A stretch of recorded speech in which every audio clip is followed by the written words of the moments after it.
Like that's where you get experience because you're like, oh, okay, I can't do this. I think that's what part of age is. Like when you're younger, you can do anything, Mm. right? And then as you get older, you have to choose. And so Yeah, when you it's start to have real. to, yeah, you got to start choosing stuff. That is And so you can't real. do anything. There's opportunity cost, right? Like you have to choose things. So that's where like I think it's like I feel like people chisel over time. Experience brings you out. Mm. It's like there's a beautiful stone, and a stone is chiseled away to give you a beautiful statue.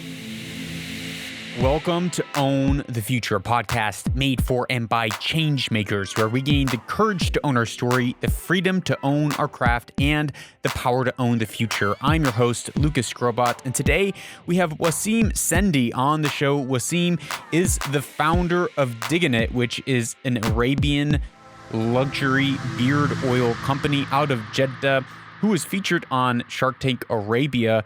And that is kind of part of the reason that I had him on the show, because I think it is an ultra cool, amazing company full of organic, natural hair products for men.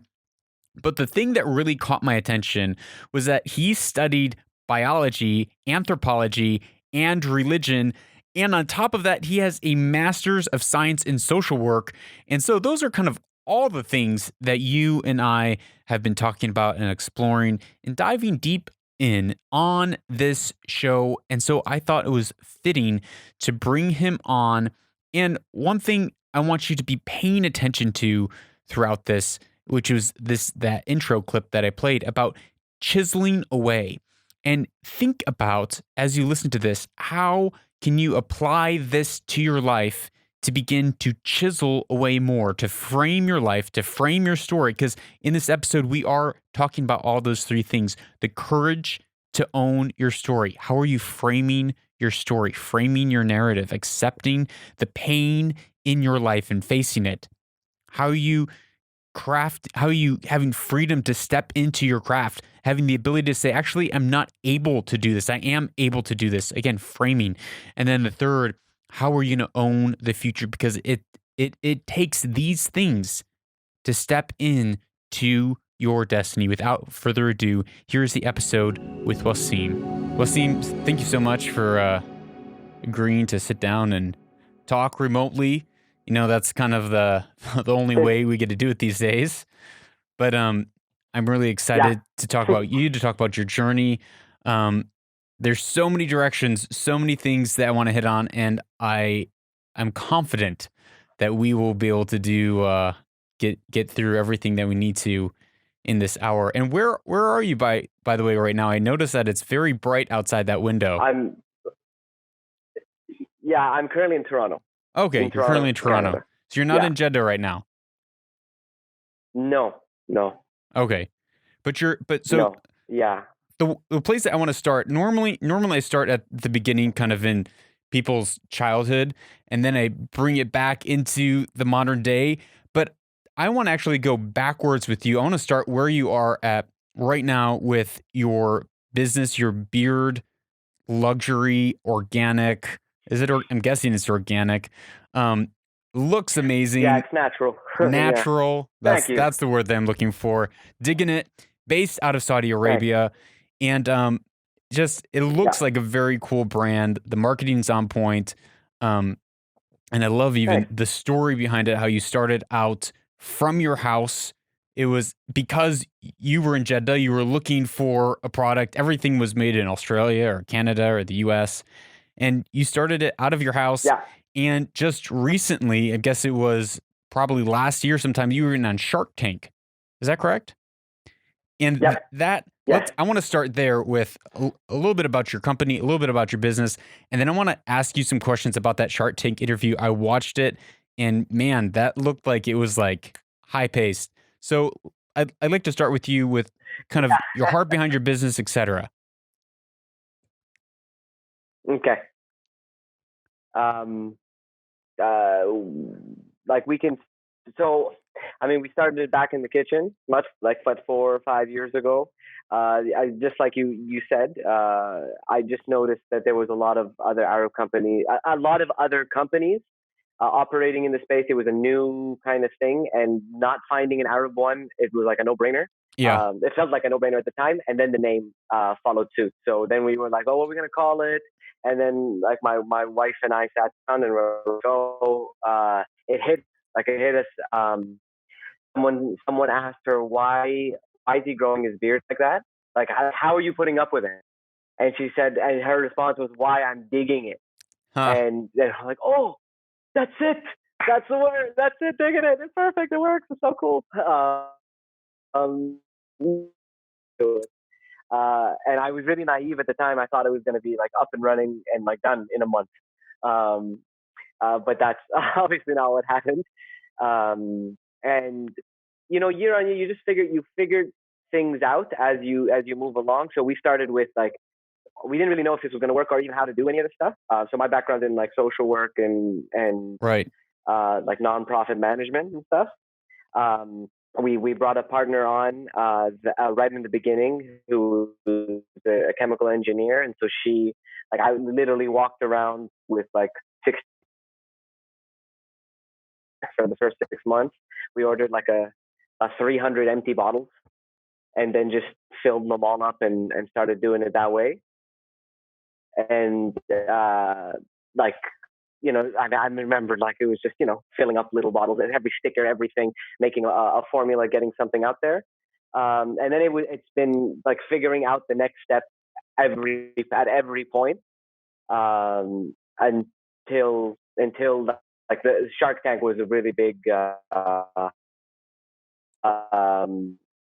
It felt like it was like that we had come for full circle. So the reason why I was doing Digging It and why I'm interested in Digging Yeah. It is that it's a social impact business. Like most men don't care about themselves. It's feminine. It's a feminine quality to care for Yeah. yourself, which is absurd. And so just being able to create a brand that was in a position to question that for individuals. So an individual could be like, yeah, why can't I take care of myself? I Right. like doing these things. And so like giving room and space for young men to like just kind of be is the calling of the business, or the impact that I wanted the business to have. And the vehicle, like the sustainability vehicle, are the products and the things that we do. And but the main point is the sort of the community around the conversation. That's for Arabs, but then on an international level, like when you grow your beard and you're an Arab man at the time, Right. it's like Right. you were public enemy number one when you travel, right? Like,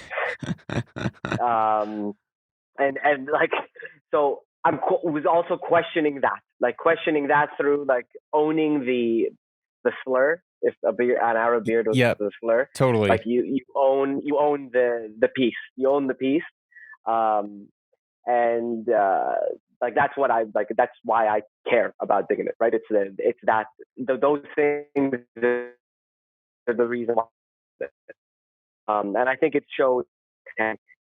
Um, because like, and then a lot of it's just a lot of hard work, right? Like you just put your head down and you figure things out, and you are. I'm really humbled by the people that work with Digging It. Like they're the people that like, this is not my company. This is like our company, and exists beyond like to the community as well. I think because we approach people with respect, our suppliers with respect, our partners with respect. Like our suppliers aren't people like we pit against each other to get a better price, Right. We have open, honest conversations, and so I feel extremely lucky and blessed to have had the last few years to just be to learn from them and to be with them and to really see how deep like if you really focus on like a mission and an impact that you want to have, like you can get the outcomes, like where it is more comfortable for people, where you can have people feel like they're better men. And the real example is like myself, like being a better man because of the things, like the choices you make every day, right? So you're saying that Digging It is really the heart of it, which makes sense, kind of coming from your background of social work, and everything that you've done prior to Digging It. is to have a social impact, and that social impact is so that men will start caring about themselves. So here's going to be a really tough question off the bat. Do you feel like Yeah. you found a product and a need, which would be like great product for beards? I only wish that I had a beard like you. I don't have it in my genes. I'm Polish, and I like to joke that my beard speaks Farsi because it's so sparsy, you know. So so I wish that I had a beard like that. So it's kind of going to be a hard question, and I normally don't ask hard questions in interviews, but I'm going to do it this time. Are you ready? So Please. do you feel like you found a product, and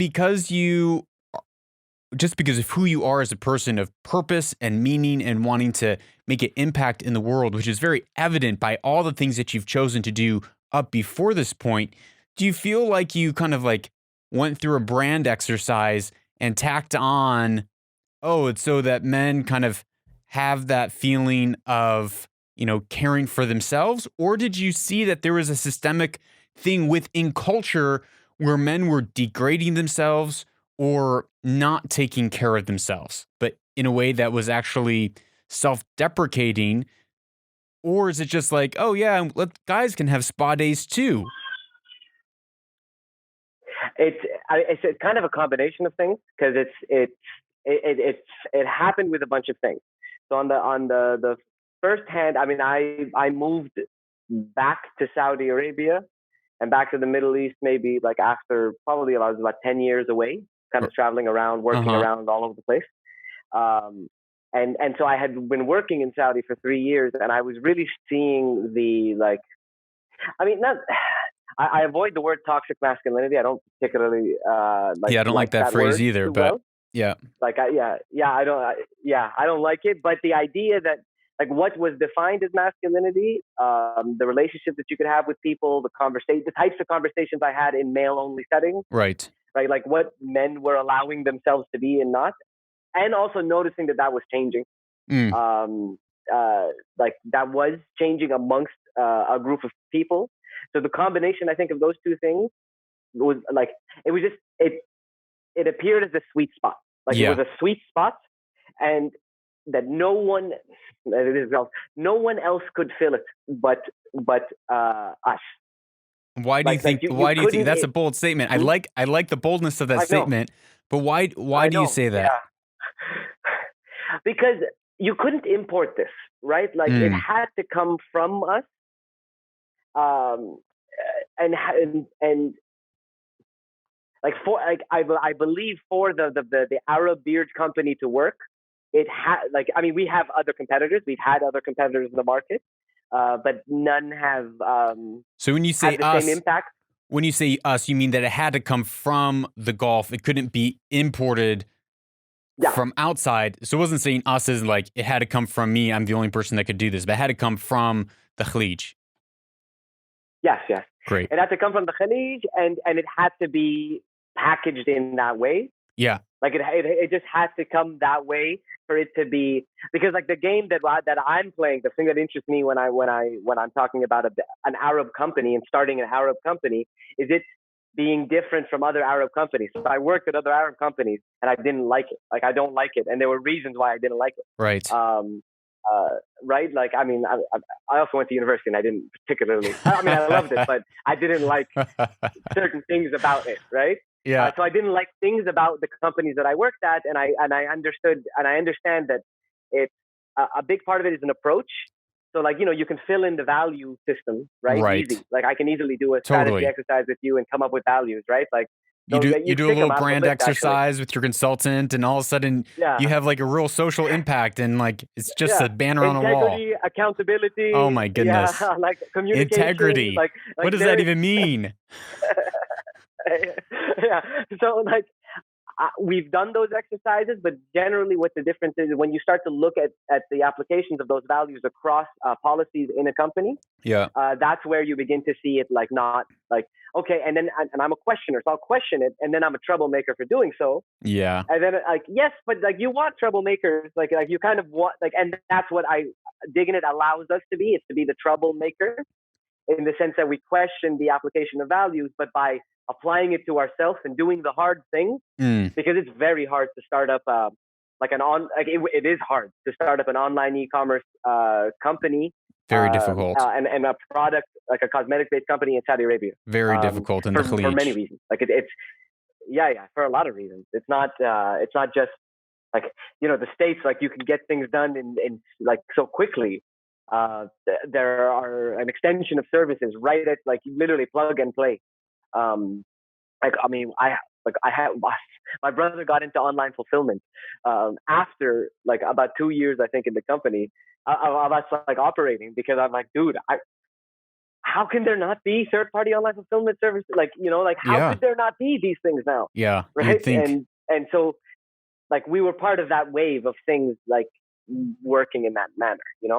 So you mentioned something a little earlier. You used the word that we both agreed to not like, which is toxic masculinity. But the way that you defined that word, I found was interesting, because what you said was you found yourself in kind of male-only situations, regulated to conversations that you're like, why are these the only sorts of conversations that it seems that we're allowed to have, or we give ourselves permission to have? And so it seems as though you're, and correct me if I'm wrong, that you're using a backdoor, this product, and the messaging that you're carrying with it, which is like, hey, you can take care of yourself. You're using that as kind of like the hook and the bait to pull people into something that's actually much deeper, an impact that you're looking to make that's much deeper besides, hey, you can go and get a manicure and a pedicure and your beard can be nice. Can you, what's that deeper, what's that deeper thing that you're pushing for, and that you see that there is room for it to kind of spring to life, if you will? I think, man, we've been, like, men, at least Arab men, like, I mean, at least I'll speak for myself and speak for the people that I know, right? Like, and not everybody, obviously, but we there is a general story that's told to us where, like, as soon as we're like 12 years old, 10-year-old, 8-year-old, like, men don't cry, men have no emotions, men, like, having emotions is weakness. Yeah. Like soft skills, soft stuff is weak. It's associated with the feminine. It's associated, like, I think the deepness there is because I think there's nowhere for those emotions to go. You can't pretend that they just, like, if you pretend they don't exist, that doesn't mean they go away. No, you just bury them and they explode other ways. And they explode in other ways. All you got to do is drive on the roads, man, and you'll feel yourself. Right? Like, that's where, like, I mean, like, sometimes you're trying to have conversations with older people and even younger people about, like you're surprised at the conversations you haven't had. Like, how have we not talked about this? Because we can't. Because we can't, because we don't know how to deal with the uncomfortable that is the emotion that comes up from I mean, you name it, right? Like, it depends on the topic. You'll find the triggers, like, they're there. Can you do you have in your back pocket a story of a time that this happened where you tried to bring up a topic and it just got really uncomfortable and you're like, I can't believe, like, this hasn't been talked about before? I mean, a lot of, like, they kind of do get me in trouble. Like, they do, the topics do get me in trouble, because I'm surprised. I'm surprised at the things that I've questioned and stumbled on. So, like, I mean, I've studied in my history. I studied religion in university, and it was like a big questioning. I grew up in Saudi in the, like, 80s and the 90s, in the 90s mainly. It was very different than it is today. Very different. And so there was a lot of, like, when I went to Canada for university, I was like, oh, whoa, really? Like, the things I was so surprised that I didn't know anything about. And that really, like, triggered me to be like maybe angry that I didn't know anything about it. And then, then I questioned, like, everything, right? Like, I questioned, and it's those questions that either put my mom into a panic or put my dad into a panic. And anything that probably pulls from that, because, like, I'm of the belief that everything is up for, like, at least question. Mm.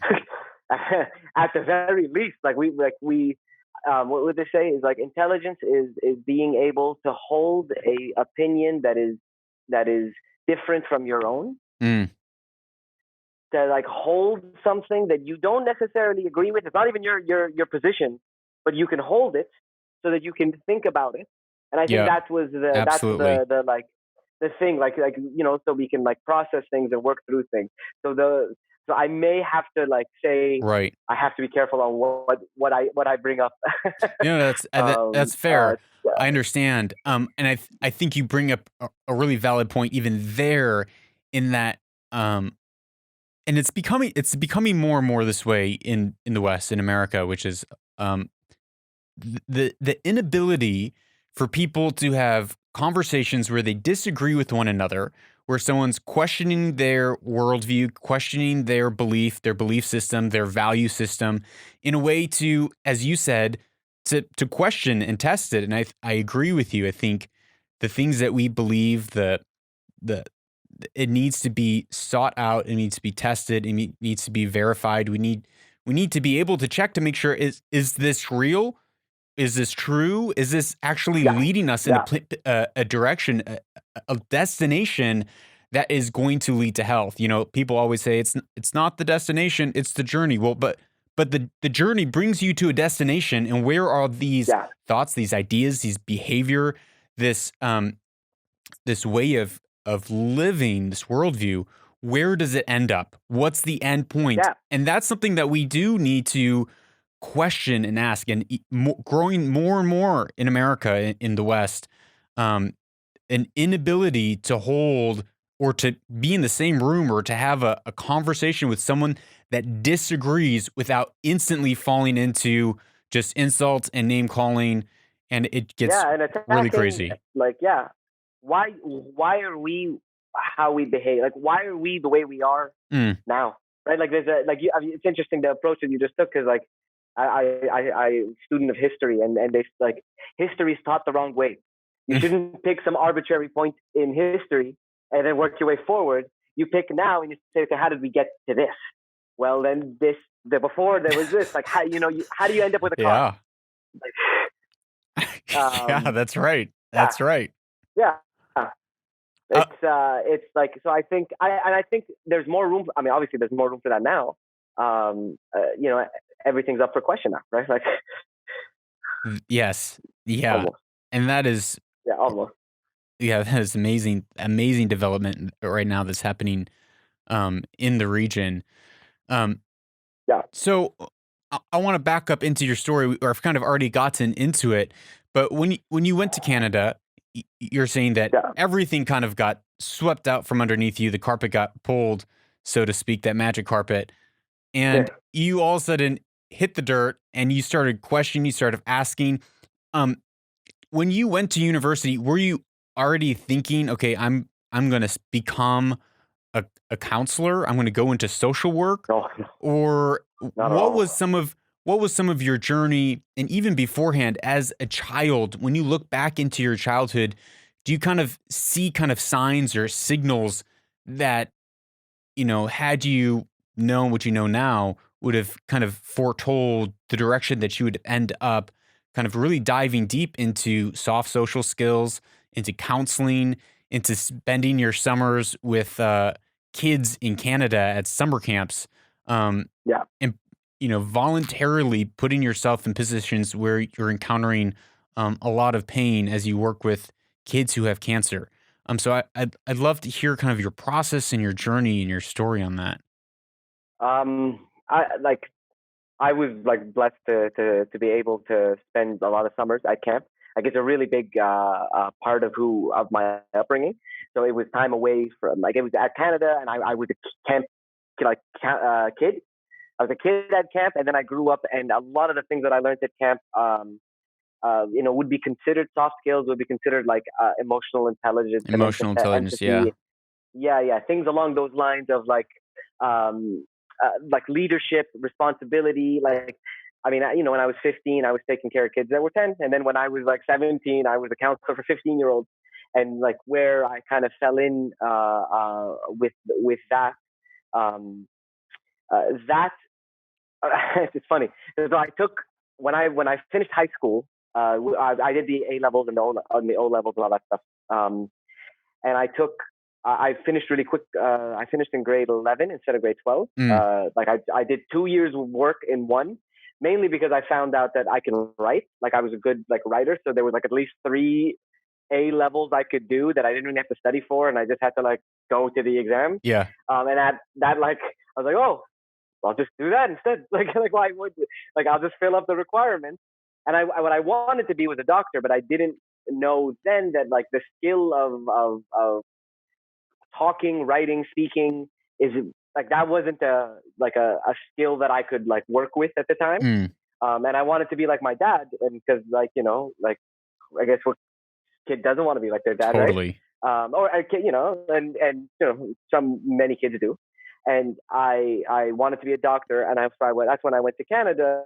And then first year I got like I was on probation. I couldn't like it's just different, right? I was living on my own when I was 17, and I didn't know, like, not in the dorm or anything. I was like, oh, I need to do like anthropology just to get my grades up. And someone would have said, yo, if you're doing well at anthropology and religion, then maybe you should like do the humanities, do the arts. Right. But that wasn't enough. Like it was you got doctor, you got engineer, and if your family's in business, then you probably did business too. Yeah. Yeah, those are the only options for you. Yeah, those were the only options that we had in front of us, or that it felt, even though nobody pressured me. It's just what was like. It's just what was known. And then when, like, I'm sitting in a religion class, and then someone's talking about like something that when I was in Saudi, like I would get in trouble if we talked about this, right? Like I couldn't, like it'd be like, no, you go stand over there. Don't ever say this. Don't ever think it. No, like, and so you're like, oh, okay. And so now in a classroom, she's saying it, and you're like, oh my god, wow, the room's gonna flush. Like we're in trouble. And then that not happening, and then it like that was like, okay, now I can start thinking about different things, and then it like the world doesn't have to be the way it is, and then the rest is circumstance. So after university, I didn't want to go back to Saudi yet because, like, I didn't know what I was going to do there, and so I got a job at a English immersion school in Canada over the summer, and they introduced me to the idea of being an English teacher in Korea. So I ended up moving to Korea and was like a Saudi English teacher in Korea for a year. I really like working. I'm not naturally good with people. I'm naturally good at talking with people. I mean, like it's not like it's just a thing for me. Yeah. And I didn't note that that's not a thing for everybody, right? When you have a skill, yeah, you think, well, everyone has this skill, and then you realize, no, everybody they don't. knows how to do this, right? Yeah. Yeah. And so, and with the camp always being peppered there, when I came back to, like, I was going to go into law school, I was going to go into dentistry school, and like, I'm grateful I didn't do any of those things. And then I came back to Canada and got a job with the Camp for Kids with Cancer, and that changed. Like, that's when it was clear to me that I wanted to do social work. That the only happiness I got was from serving. Yeah. And being at a heart, like, it doesn't discriminate. So you meet everyone. And like, if you get to be the good news in somebody's really shitty day, yeah, that's like, I mean, there's job satisfaction, like what are you gonna, and I was able to handle like the balance of like, okay, this is work, this is home, like that's cool, like I could do that.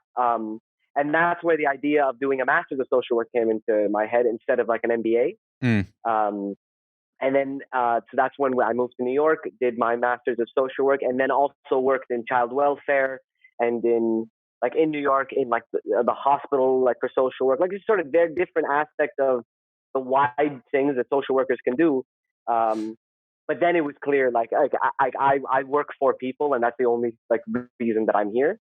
And that's to answer the question, that's like, in a way it is why I wanted to be a doctor in the first place, because my dad has the same passion for his profession that I do for mine. Mm. Even though they're both very service based professions, right? And your dad's a doctor?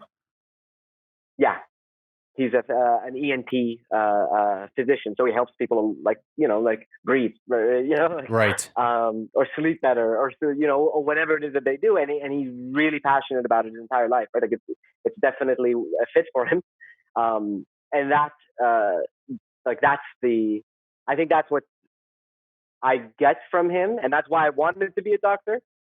But there are other ways to serve, right? Yeah. So I mean, clearly, as you said, your dad is serving people and has that kind of high touch point with his the word coming to my mind is clients, but it's not clients. Yeah, With his patients, and so I can see how you're walking in his footsteps in getting the master's in social work, and it seems like clearly from how you're talking about it that serving people is a thing that brings you so much fulfillment. You being able to metaphorically reach out and touch someone's day or sit with someone in their pain and their problem or help in some way that has kind of blossomed in you this kind of like, yeah, this is what I was created for. This is my purpose. Like what else yeah. would I do? What else would I be doing? Yeah, yeah. What else would you do with your time? I have no idea what I would do. But so when you were first discovering this, obviously it was in camps and stuff, but then once you got into kind of your practice, what are some of the, obviously you can't talk about the actual cases that you worked on, but what kind of practice, what was your days looking like? How were you impacting people? What are some of like the motifs that you kept on seeing over and over and over that you seemed like, man, if people could only get this one thing, their lives would be so much better? What a lot of people don't have is the ability to frame things, to frame what's going on. And partly because you're in the middle of it. So it's hard to frame what's going on in your life, and you kind of need like a mirror or a reflector or somebody to kind of bounce things off of safely, so that you can say something that's wrong. Yeah. That you think but so you can say it so that you can look at it and deal with it and be like, oh no, I don't mean that. I don't think I mean that. Or you can play in order to get somewhere in terms of how you frame things. So before social work, or sort of before my master's, I worked in a clinical setting. I worked with people on the front line, sort of meeting families and my biggest takeaway from all of that, it was the approach. Everybody kind of dealt with it differently, but then where does that go from how it goes from there to being in a corporate setting and working in a corporation and being a social worker there, was young people, it's disenfranchised. They don't have a voice. Mm-hmm. Because they don't know how to frame it, to say it, to make you agree with me. Because it's, if you frame it in a particular way, not the answer is obvious. Usually the problem becomes obvious. If you can frame the problem properly, then you can have a conversation around it. If you can't frame the problem, then you're talking about something else. So I worked at a company that had a really high, a lot of young people quit quickly. A lot of young people quit very quickly in the company. Turnover. High turnover amongst young people. Yeah. And they don't know why. You really don't know. I snapped. I'm like, you don't know why? How long have you been working here? You don't know why, man. What do you want me to do? And so being able to have a respectful conversation where I don't feel like you're being attacked, where I'm saying how do you not know why? I don't say that, obviously. Clearly. But what I'm saying is, if you were in, let's take you to this position. Let's take you on a journey. Let me tell you a story. How do you feel at the end of that? Mm-hmm. And them going, that's uncomfortable and it sucks. And they'll go, well, what would you do them. Like, it's like, so allowing a meet, like in social work, is meet your client where they're at. Like, Mm-hmm. meet them where they're at. Don't assume things for them. See where they are, come in open, and then like talk to them, guide them, speak with them, like have a conversation with them, and that will allow them to open doors that hopefully I mean, that's like, if you can expand your view, like we all have these little windows that look out into the world, and that's the mistake we make, is that is all. Yeah. When we believe that that's all. Yeah. And so by being able to expand that or notice other people's windows, then allows us to be like, I think that's the impact, like that you can't quantify. You don't know, right? Like, I'm surprised. Like, kids grow up and they'll be like, "Oh, Waseem, man, I remember when you did this and did that and this and that." And like, they're like, "Oh, really? I don't remember that." Like, cool. Like, I'm glad it had an impact, a positive impact on you. And I think about that for myself as well. People that have had a positive impact on my life, they have no idea that, like, Totally. that thing that you said, that action you did, like, I saw you, like, that personality trait that you had that I just was attracted to, that has become a part of me now. Like, individuality is an illusion, right? Like, we're all just kind of connected to each other, and then we're influenced by each other, and like, really, like, we're just like, we are, like, Yeah. I going back to this framing of the problem, and how and being a sounding board and being a safe place. I totally, I do think that, that's such a valuable thing for people to have, that safe place to be able to kind of talk through their thoughts, especially if they're having a hard time framing a situation, or framing what's going on in their life. And here's a question: do you find that a lot of people try to just jump to a solution without framing the problem correctly, without actually seeing kind of what's going on? Yeah, I think, like, when it's hard to listen because you're thinking about what you want to say.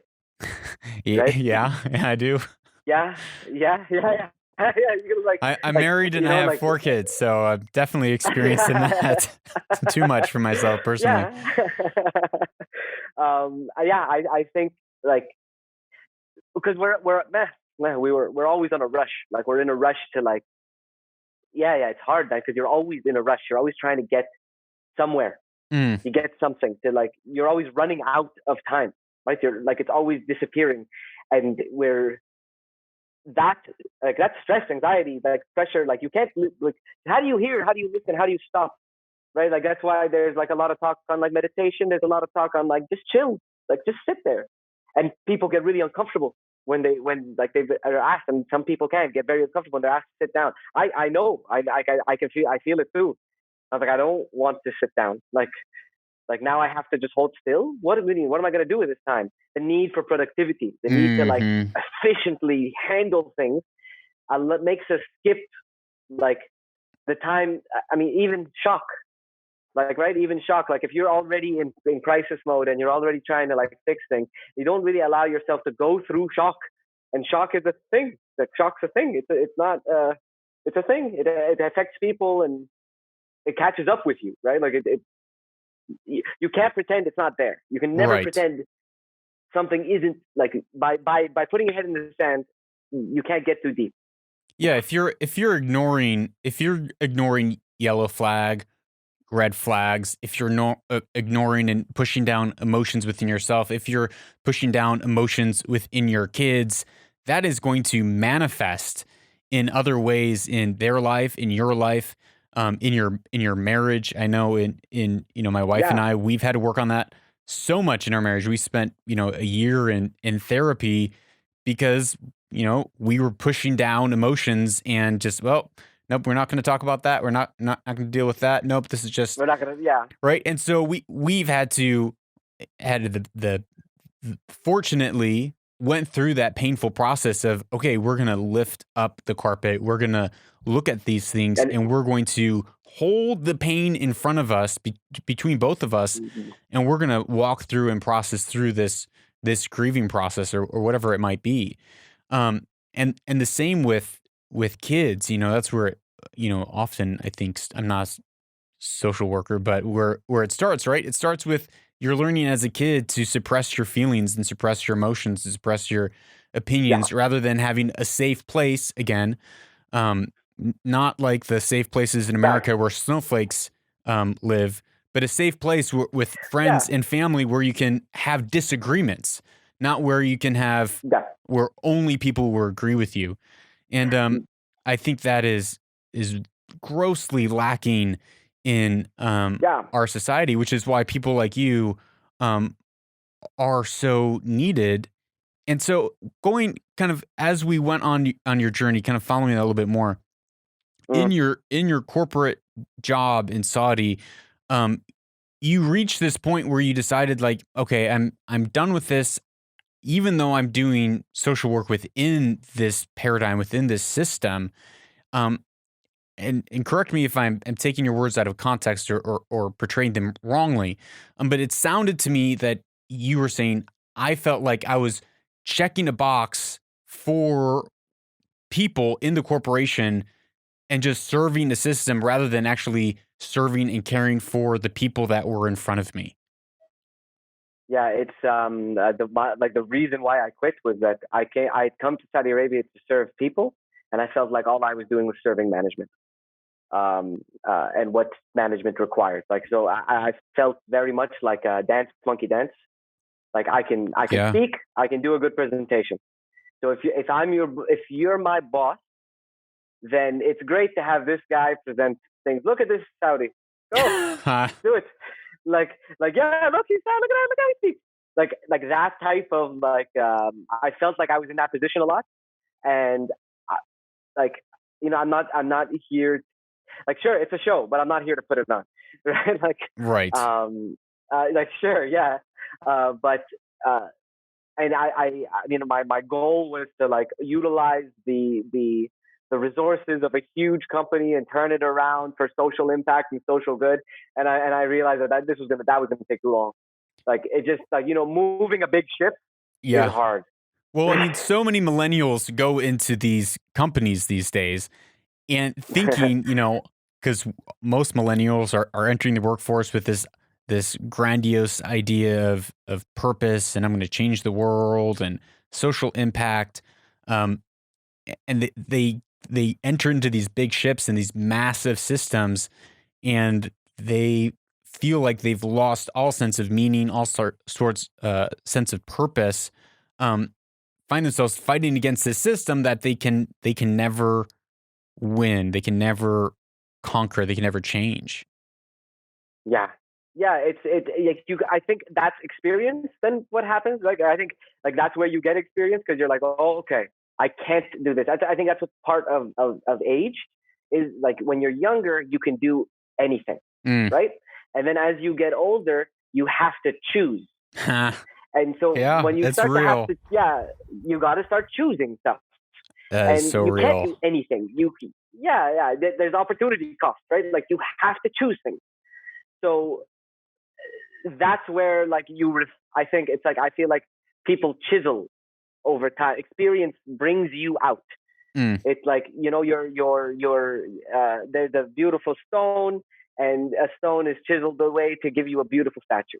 And that's that. And the statue it's like, the stone is a stone, and then you come out and and I believe that's what happens over time with people, in like, and millennials, like, in experiences, right? Like, you go to work and you're like, I can't handle this, and you learn.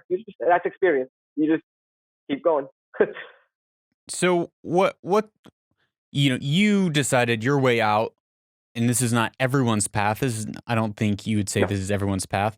Was you decided to, and I don't know which came first, whether you quit and then you started your business or your business started and then you quit.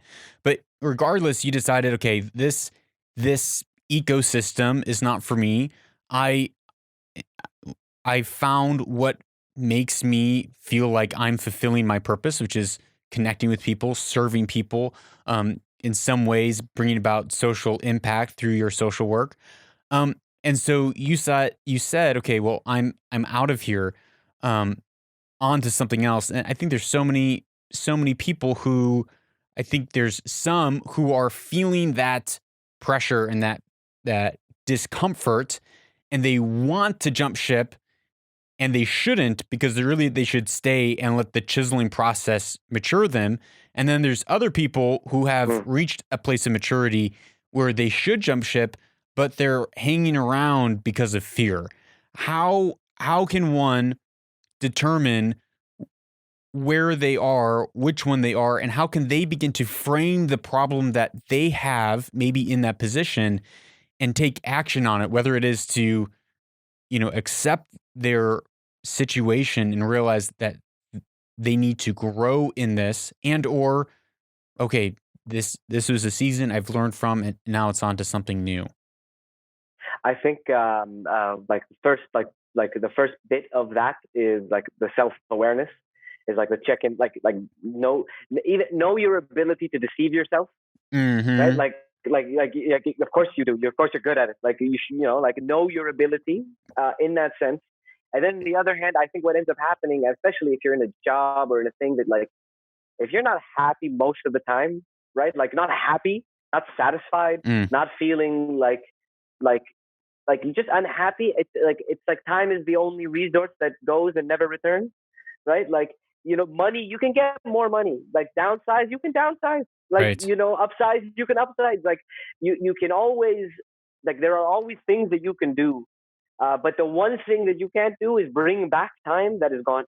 Mm. And I think having those moments of realization when it comes to your life, it made me panic. Like it made me, like, I was like, oh no, I can't not be like I switching over to the company when I became like a full-time entrepreneur and was out of the just sort of getting salaries, right, from places that I worked at. I I was like, it's not like all like fluffy and dandy. Like it's, you sacrifice everything. Like my entire life changed. And I needed that change. I wanted that change. Mm. I didn't like, I had the stuff, and the enjoyment came from purchasing the stuff. And then once I had it, the enjoyment was gone. Right? Like, and more enjoyment came from getting rid of the stuff. Right.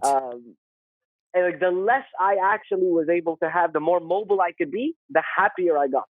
And so noting those things for where I was, and taking some, like, I know I'm crazy on the little steps, right? Like test things out. Like it's okay to be wrong too. Like it's okay to change your mind too. It's okay to not get it. It's okay to like be confused, to only know a bit of it, but it's just one day at a time. It's just one like step at a time. You just like take a step and promise yourself, do the little step. If it's like the guy that never works out. Mm-hmm. Like just walk around a bit. If you do that every day and you promise yourself to do that, that's huge. And we can't judge you because of like X, Y, Z. That's why you got to be careful about like even other people's judgment. Forget them. Like forget them. You live with you. The only window is yours, right? Like, yeah.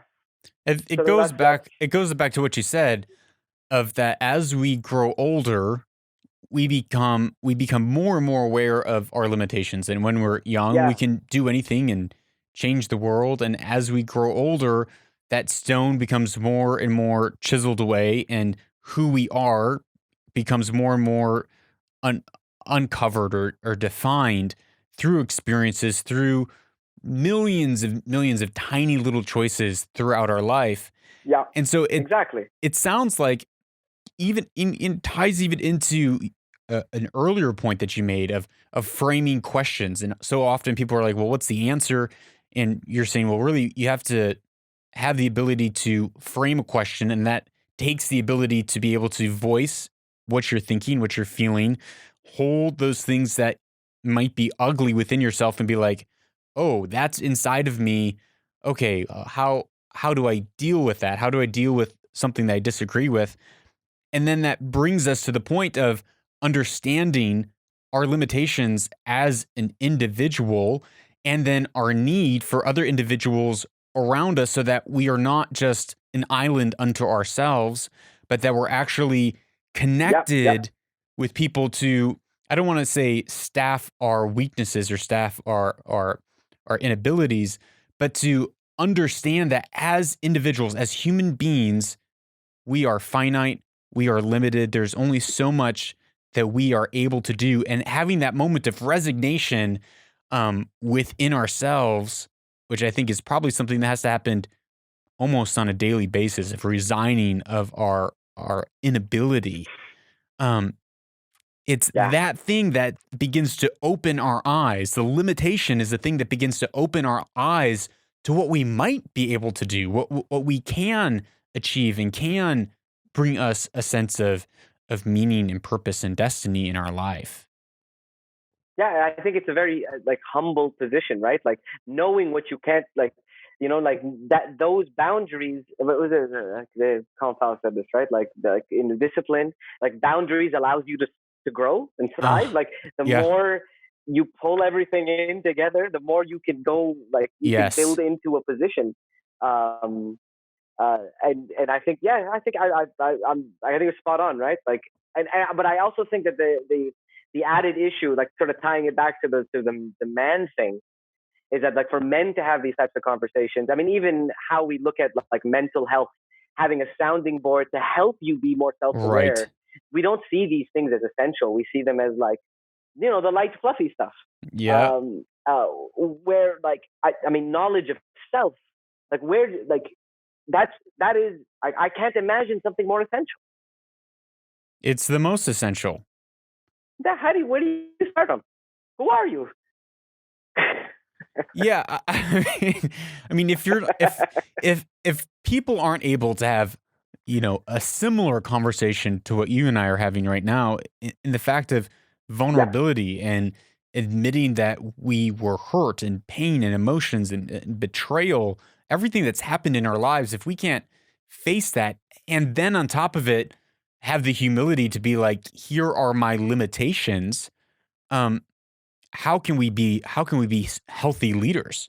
How can we be healthy leaders if we don't know where our weaknesses are, and then we're then probably projecting our high expectations of ourselves onto other people and not allowing other people to have yeah, weakness. And so then when our team inevitably fails or inevitably has a moment of weakness, خلاص, right? You're finished. Like, it's unacceptable, and that yeah, that creates for sure toxicity um, in yeah, a family, in a workplace, or in a culture. yeah, yeah, yep. It's like I think it's like you got to be real, man. You got to be real with yourself. Like you got to be real. Like nobody's perfect. We're all humble. We're all trying to figure this out, and hiding that and trying to like be the tall, dark, and silent type. Like that type of like like that type of like game or that mask that people wear, and that like it's. I mean, I think it's gidmet. Like it's old. It's it's not. It doesn't match to what is like I don't see it as very helpful. um Yeah.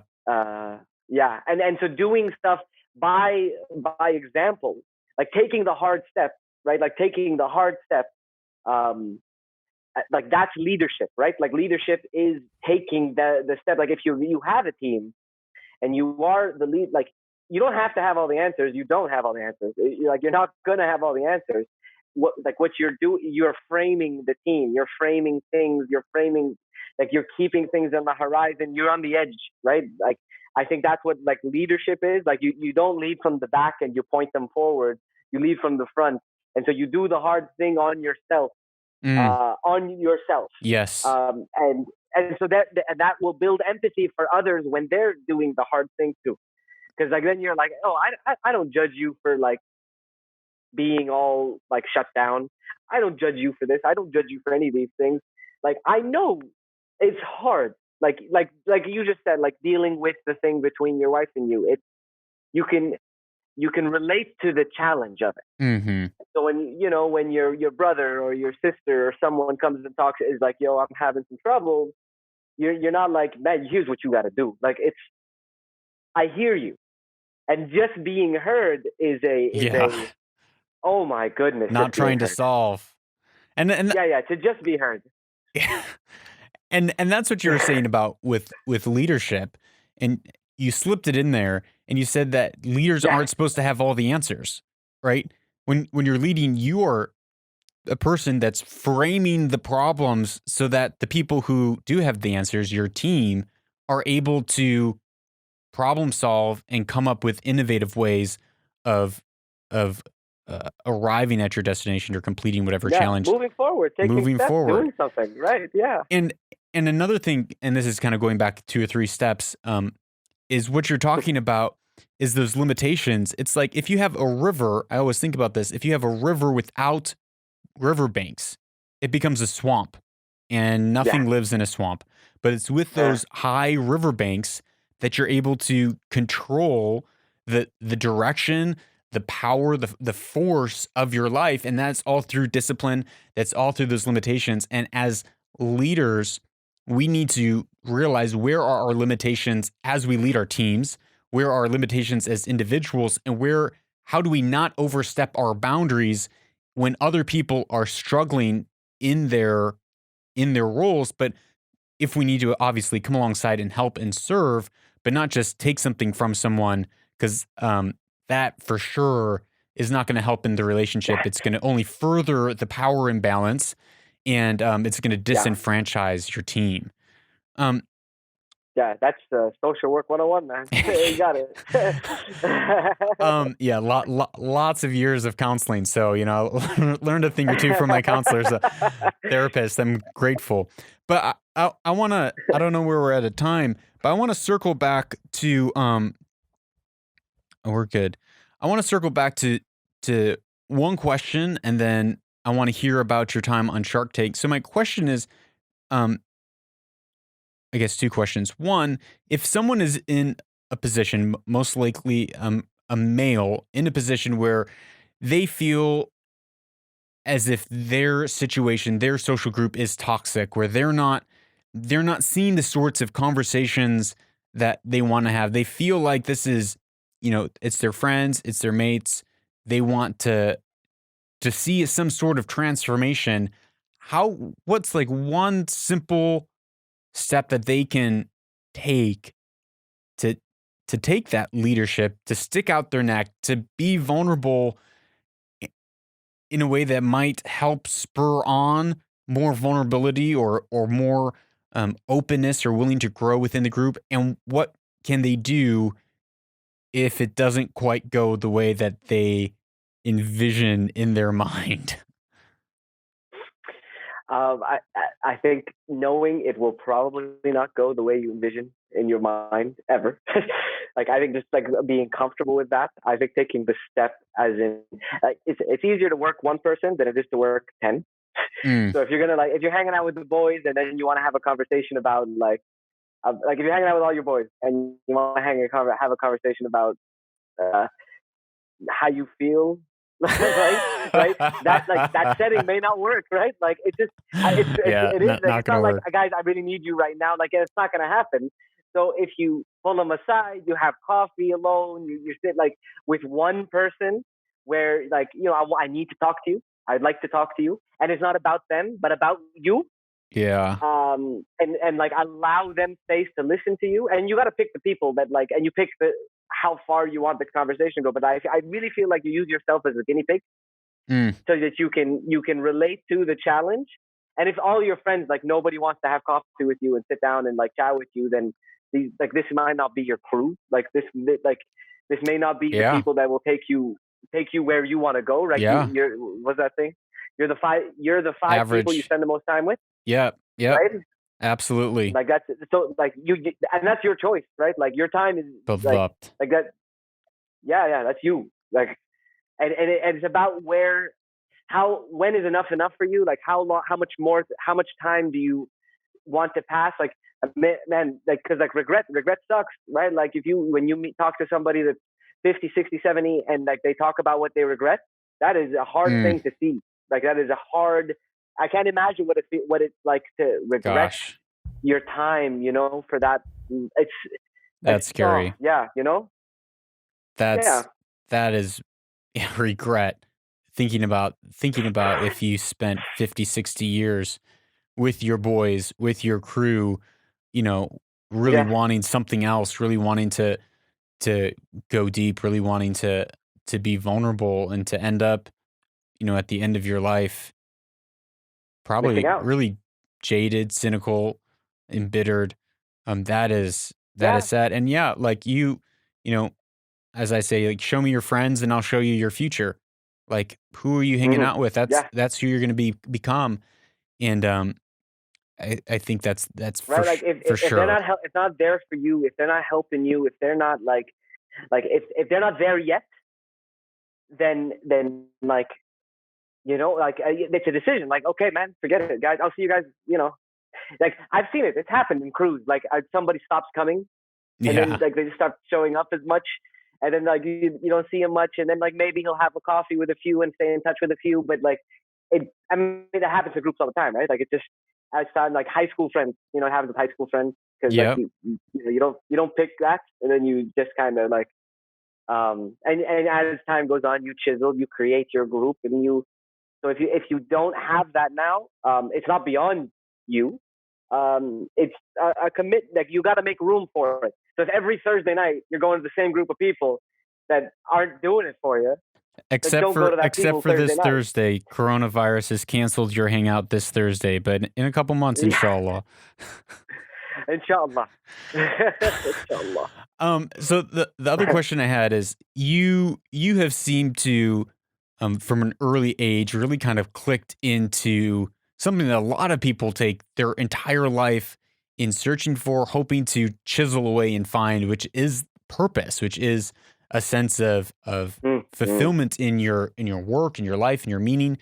Um, if someone is still searching for that, besides, I know a lot. The answer I get when I ask this often is, well, try a lot of things and see what you like, and I think that's really valid. I think it's a Mm-hmm. very valid thing that Totally. I give that advice. But what beyond that? Someone's trying a lot of things, and they're trying to find kind of that deep yearning. What? How can they begin to unfold what's going on in them to to begin to see the path a little bit more clearly? I don't know if that ever goes away. I don't know, like I think you get to know the feeling and just become comfortable with it and familiar with it. So even though you're if you're searching or you're seeking, like they call seekers, like people that are always like searching and they're always seeking, they're always looking for it, and they're always like looking for that thing, and maybe like that is it, like that's you, like you are the search. Right? Like you'll go through the waves, you'll have that like I found my purpose and I have it now, and then I just don't feel the same sense anymore, and that wave is a is it is like it just is. It's a part of like life, like knowing, like knowing anger, knowing frustration, Mm, knowing the frustration of that as it being a part of you, as being you, mm, and that comes and goes in times, and getting to know those feelings, I think allows you to ride the wave, right, like ride the wave, and so you're not battling life, you're flowing with it. mm, And so if now it's a seeking and a searching, that's a sign for you. Like it's a sign that you're that there's something not right. That's a time for reflection. That's a time for audit. And if you have the time, I hope that like if you have the time, if you can create that sense of safety and security and be surrounded by love, so that you can do that and have that time and that exploration and soundboard and do all those things and act and feel like you're acting and act on things. Um, like I think you just get used to it. Like you'll get used to. I had a when I worked with kids with cancer, I had I did a course in pediatric palliative care. So a doctor whose job was to help once the child is about to is like it's the outcomes are like they're not going to do anymore. This doctor helps that child and that family at that stage. mm. And so she was unbelievable. She was unbelievable. She was just like the whole, like, I was just like, you're an unbelievable person. And she said, she's like, you ever get that voice? She said, shared this. I ever get that voice of like, I just expect someone to come and knock on my shoulder and tell me, yo, the jig is up. Like, you suck. It's all horrible. It's over. Like, on your way. And then I was like, oh God, I know that person. I know. And so I went up there after. I said, hey, like, how do you deal with that? Like I know, like, the feeling that you're not good enough. How do you deal with it? He's like, you're just used to it, and you build an argument against it. Like, you're just like, yeah, but that time, and at that time, like, you just, like, it never goes away. You just get more comfortable with it and familiar with it. That struck me. Like, that was something that I hold to the, like, I bring it up now just because of what you said. No, I like that story. What I heard you say, a couple points. One, if you are feeling those emotions that are triggering in you, whether it's resentment, anger, angst, frustration, or just that yearning to seek and to find what your purpose is, to take that as, instead of repressing it or trying to rationalize it away, you're taking that as a signal of like, okay, something's not right. You need to make some sort of change, and you need to start to pursue and seek and search out answers, to ask questions, to pull out of yourself those ugly things, those disagreements. And going back to the beginning of our conversation of asking questions, seeking out truth at whatever cost, because that is what is going to ultimately lead you to that place that you're searching for. And then the other thing that I heard, especially with that story of the imposter syndrome of, getting tapped on the shoulder, the jig's up, you're found out, you're a fraud, surprise. You knew it was coming. It seems like there's this dichotomy of okay, this is something that's happening that I need to respond to and actually not shut down and search out. And the other one is realizing, okay, there's things in my life that I also have to defend against and combat. There's emotions, there's thought systems and patterns that I actually say, wait a minute, if I agree with this thought, I know the spiral that it's going to lead me on. Okay, I'm going to find evidence to debunk this thought, and I'm going to think the truth, right? It's going back to truth. And so there's these two kind of truths that are held in tension. One of, okay, there's something that's happening. It's a signal that something's wrong, and you need to search and solve. You need to find out what the problem is and find the solution. The other is, hey, you need to combat these thoughts, because if you buy into them, they're going to destroy your life. Is that, am I hearing right? I would note the language you use, right? Like, it was finding and combating. And like, I would note I'm simply noting, like, I'm simply noting sort of how you frame it.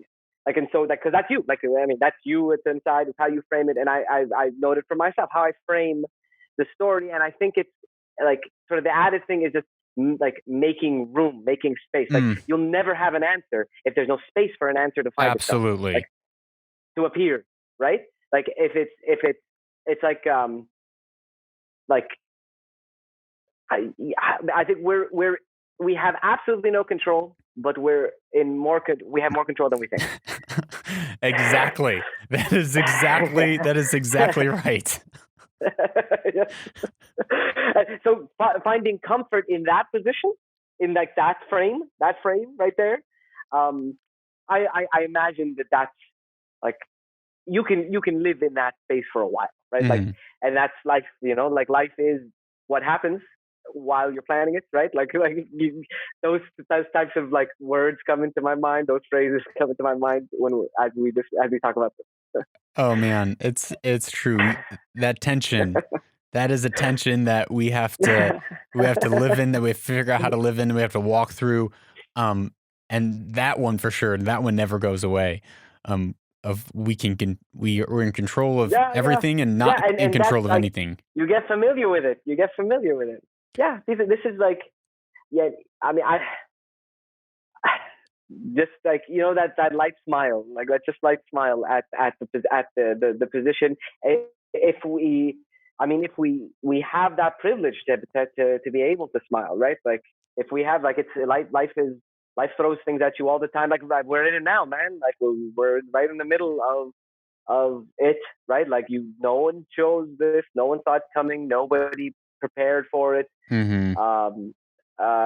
Nobody listened, and uh, now more than ever, right? Like now more than ever, um, uh, like we're forced to frame life, right? Like we're forced to and go through shock and go through the shock that is now, right? Like, Yeah. yeah, yeah. Yeah. Yeah, like, it's hard to even talk about it. Yeah, I'm at this. I'm going to take a really hard left turn, and maybe we can come back to close on now Go more ahead. than ever. So things that we can and can't get used to. One of the things that we're probably not going to get used to, or maybe you aren't going to get used to, is probably just because of lack of how many times that's actually going to happen in your life. But being on Shark Tank. Yeah.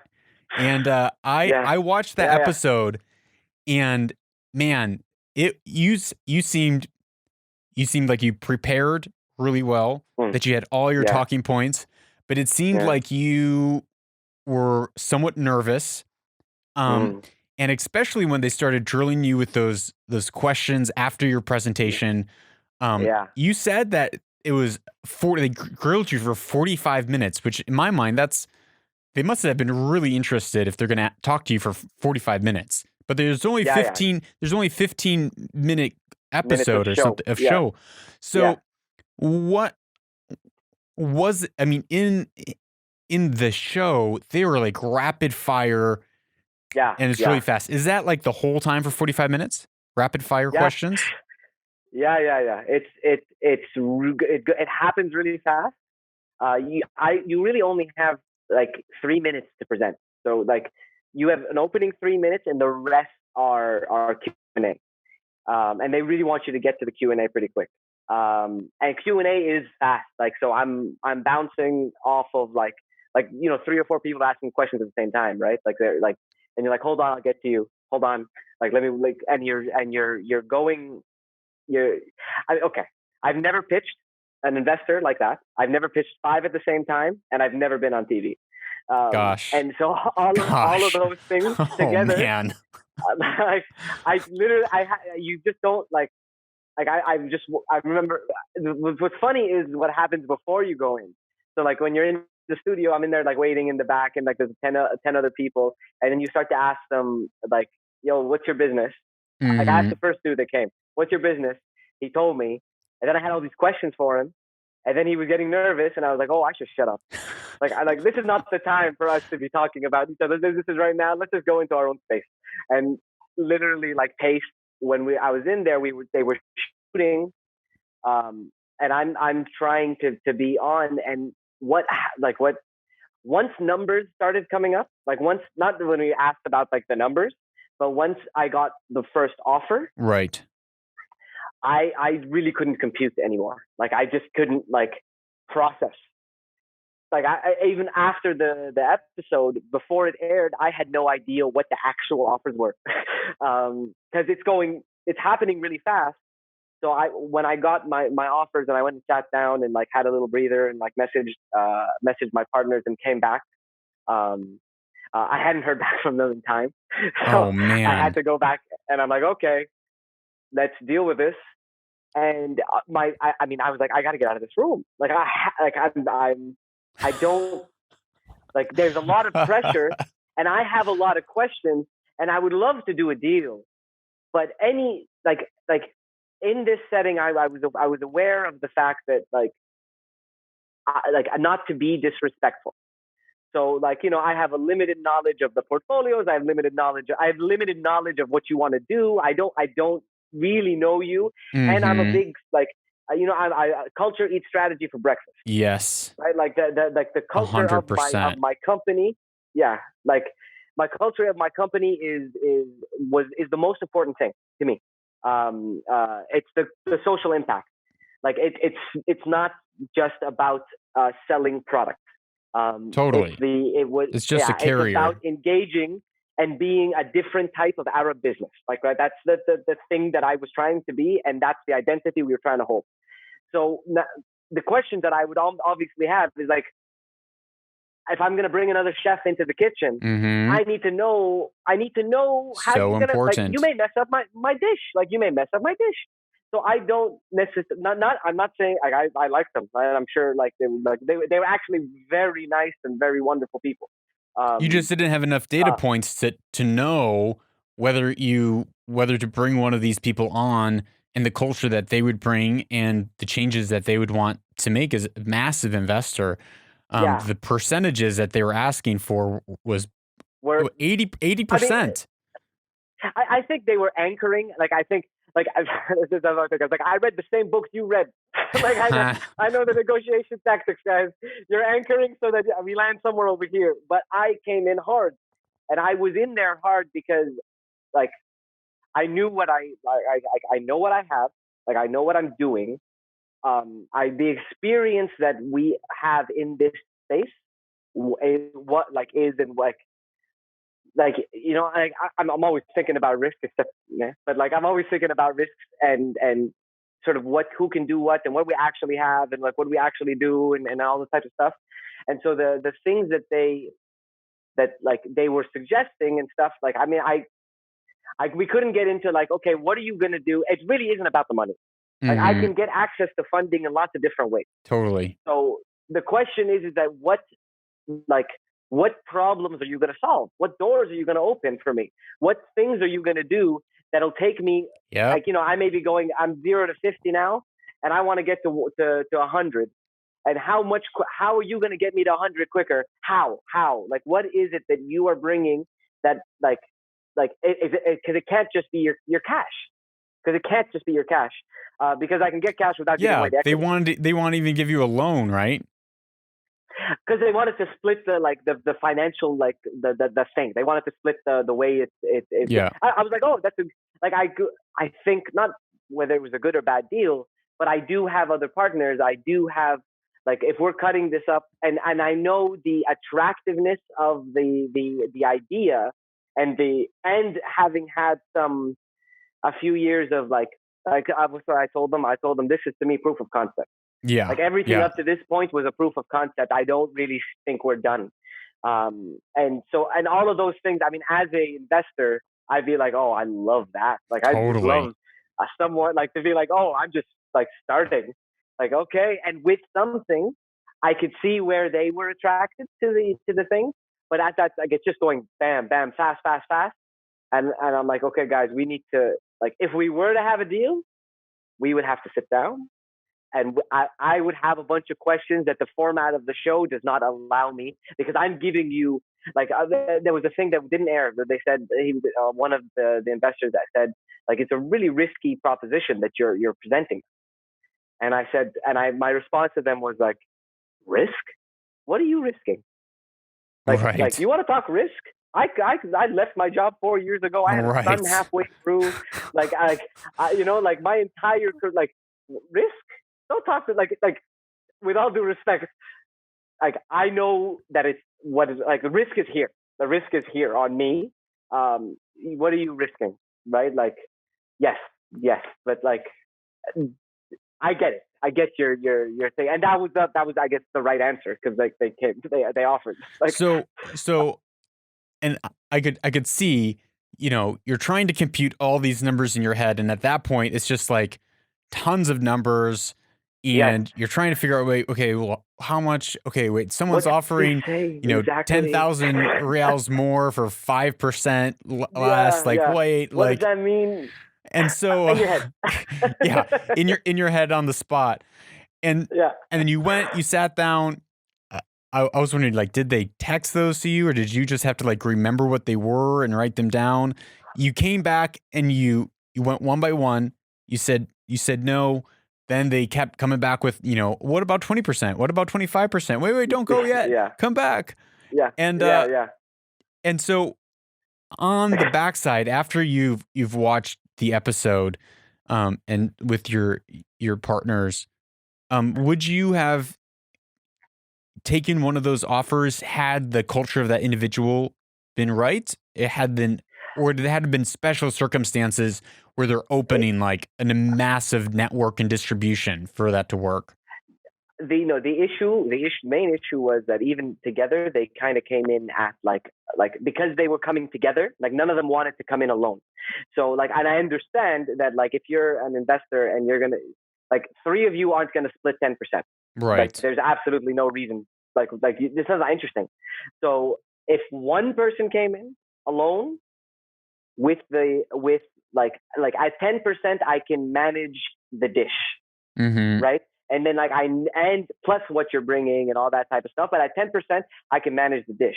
But like at 30-40% plus like partners, there's no it really dilutes the dish from me. Yeah. Like it dilutes it, and so then I the questions that come up to me are like, okay, then like that's where culture comes into play, because like at 10% I can manage the culture. But on the contrary, I think like, and maybe this is like, but like I have more to bring to you than you bring to me, and Mm-hmm. that's like, but that was my attitude. Like whether that's true or not, and like it's like a mix between humility, like really I appreciate it and stuff, but at the same time I'm like, You have a lot. You have a you lot gotta to have bring. that. You have a lot of Yeah, confidence. you gotta have a bit of a swagger. Like you gotta have a bit of that, right? Like, yo, um, and so I would like I would have if it was just one of them, and they had something like, oh, yo, dude, this is what we'll do. This is what we do. Like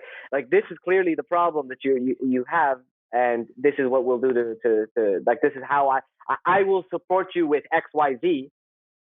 I go, okay, like, done. Like, I mean, I came in with a mandate from my partners, right? I didn't like, and that was my moment. Like I had a moment in there when like they were kept going down and negotiating against each other, and I was sitting there like, I can't Right. believe this. Like, right, because it's risky. Like I didn't know this was going to work out 4 years ago, and I still don't know if it's going to work out. Right? Like you really do take a lot of risk, and to have them like offer that kind of like money at the time, I'm like, oh, wow, really? Right. Like that's happening inside as well. Um, and in that, I had a moment like a istikhara. Like I just like shut everything down, had a moment, and knew that I could not walk out of that room and go to my partners and say that I sold 30% of the company. Like Right. I could not face them without their consultation, without talking to them, without like speaking to them, especially with my mandate being at the 10% that I had come in with. Right. So Especially if you've already had the agreement of like, okay, we're not going to go any more than giving up 10% of the company, and they're not asking for 15%. Where it's like, oh, maybe you could swing it, but it's they yeah, want I could 20, swing a 25. 15. Yeah, I could swing a 15, and the last number, the 20%, I was literally like walking out the Oh, room, yeah, you and it were was like, like okay, okay, like, Maslama. yeah, I'm like, no, I'm like, I need to get out of here, man. My brain hurts. Like, like I walked out the room, was like behind the scenes. I kind of walked out, and there's a guy that like opens Yeah, with the the door when camera. you go in, and a guy showed up with a camera. I didn't know what he said. I said it all. The door opened, and then he was like, "Why didn't you take the deal, man?" I was like, what? Like, and I turned around, and then like everyone swarmed me, and people were like, "Yo, what are these products?" And like the crew was asking me. I was like, "Guys, Really? I really need to just have a moment, please." I'm like, My I couldn't gosh. drive. Like, I had to like just walk around the studio for like an hour just to like, That's called whew. shock. That's called shock. Yeah, I know yeah, a that great is shock. social worker that might be able to help you out with that. Yeah. Um, there was one sentence that he said as you walked out the room and you're in that kind of intermediate hallway. You're kind of giving your spiel. Um, the gentleman that was on the far, I guess, stage left, far right hand side with the Yeah. gray Kindora, he looks over to the partners and says, a man who's able to say no under such pressure with such enticement, and I can't remember the exact quote, is Yeah. is Yeah. so Yeah. much stronger than someone who says yes. Yeah. And they just admired so much at your commitment to stick to your limitations, to stick to your boundaries, and coming in and be like, no, this is who I am, this is what I'm offering, this is what I'm confident in, and this is what I know my partners don't want to give up. And being able to just be like, whoa, whoa, whoa, this situation is getting way too crazy. I can't think straight. I don't know the guy that's now bringing 20% in. I don't know what he's bringing to the table. Is it just going to be money? Well, I don't need that. That's not what I need to grow my company. And your ability to going all the way back to what we talked about is knowing what you can't do and then sticking firm to what you can't do and just walking away, not even entertaining it, just like walking away. I need to get out of here. Just like, hold on a minute. Like, if we did strike a deal, it would have to be under different circumstances. We're able to have a conversation and able to map it out. So I just thought that was really special moment. I was really worried. I didn't know he said that behind my back, right? When the episode came out, I was so worried that it would like cut me to be like a jerk or something, or like I was worried about how the episode was going to turn out. Like, it's TV, man. Like, they could do anything. Yeah. When I heard that and I saw and like when I heard that, I was like, oh, I really appreciate that. Thank you. Like, thank you, because that was hard. I mean, it was hard, but it's like one of those things that, like, of course I couldn't. Like, how? Like to me, I'm like, of course I have like a word with someone, and it was tempting. Like, I bet it was so tempting. It was like, I'm like, but yeah, like, like putting your money where your mouth is, principles, like values, like being a different kind of company. Like, it's not about the money. Like, it's about what we do. It's about the community. It's about how we build. It's about how we build this machine and this like world. It's not about sucking it dry, right? It's about how we build it, and making the harder decisions, making the hard decisions. Like, it's a JFK, like the moon. We choose to go to the moon, not because it's easy, but because it's hard. It's because it's hard. Right? Like, that's right. Yeah, not that I'm going to the moon or anything, but like the idea of doing the hard thing. Starting an Arab beard company in Saudi Arabia 4 years ago, like, that's the hard thing. Like right. Yeah, like that's not easy. And still, that's probably easy compared to like what like crazy other things that people do. But still, it took an incredible amount of risk on your part. It took an incredible amount of work. I mean, you don't have this nice lab and people that are doing it. You're doing it in your kitchen. Team that like they do, like, I mean, I work for them. Like, I work for everybody that works, like anyone that works for Digging It, I work for you. It's hard to hire people. It's hard to like do those things because I work for you. As every time I bring on another person, I'm bringing on a new boss. And like, as being an entrepreneur is like, you think you're your own boss in the beginning. Like, there's that like belief that you're like, oh yeah, I answer to no one now. Now you answer to everybody. Before, you had one boss. You the only person you had to avoid. And now the government wants you, the bank wants you, the employees want you, customers want you. Like, everybody wants you. And you work for them all. And unless you have that mindset of service and like, I want to work for you, like I want to do this for you, and I want to do this, it's not sustainable. Like, you won't be able to continue to do it because like and so it's not for everybody. Like, it isn't for everyone. Definitely.